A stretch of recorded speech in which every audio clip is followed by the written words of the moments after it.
Last night's Republican primary debate saw heated exchanges between candidates, and delegates at an international conference in France are calling for an immediate ceasefire in Gaza. Good morning, I'm Janine Herbst from NPR News, and here are today's top stories. 5 Republican primary candidates faced off last night in Miami. Some of the sharpest exchanges of the evening were between former South Carolina Governor Nikki Haley and businessman Vivek Ramaswamy. As NPR's Sarah McCammon reports, Haley's been getting increased attention as her poll numbers rise in early primary states. During a discussion about foreign policy, Ramaswamy appeared to jab at Haley, the only woman in the race, and at Florida Governor Ron DeSantis, whose thick-heeled boots have been the subject of some recent speculation in media reports. Do you want a leader from a different generation who's going to put this country first? Or do you want Dick Cheney in 3-inch heels? All right, Mr. In which case, we've got 2 of them on stage Mr. tonight. Ramaswamy, thank you. Haley repeatedly highlighted her foreign policy experience. The debate was co-sponsored by the Republican Jewish Coalition and focused heavily on foreign policy issues, including the wars in Israel and Ukraine. Sarah McCammon, NPR News. And delegates at an international conference in France have called for an immediate ceasefire in Gaza so more aid can get into the territory. There is no Israeli representation at the meeting, though.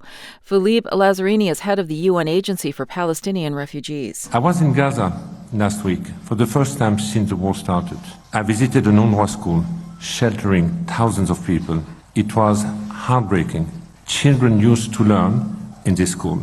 Today, they plead for a piece of bread and a sip of water. French President Emmanuel Macron says he wants a swift humanitarian pause, and he pledged an extra $106 million in aid to Palestinians.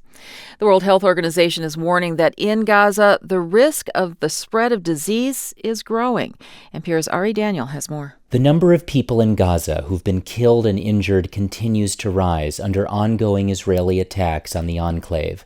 Combined with overcrowding, poor sanitation, and depleted access to health services and clean water, the WHO says conditions are ripe for infectious diseases to take root. Richard Pieperkorn is the WHO representative for the Palestinian territories. The WHO calls for an urgent, accelerated access for humanitarian aid, including fuel, water, food, and medical supplies into and throughout the Gaza Strip. The global health body also calls for the release of all hostages and a humanitarian ceasefire.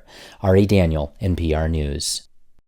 Singer Lainey Wilson was among the big winners at last night's Country Music Association Awards in Nashville.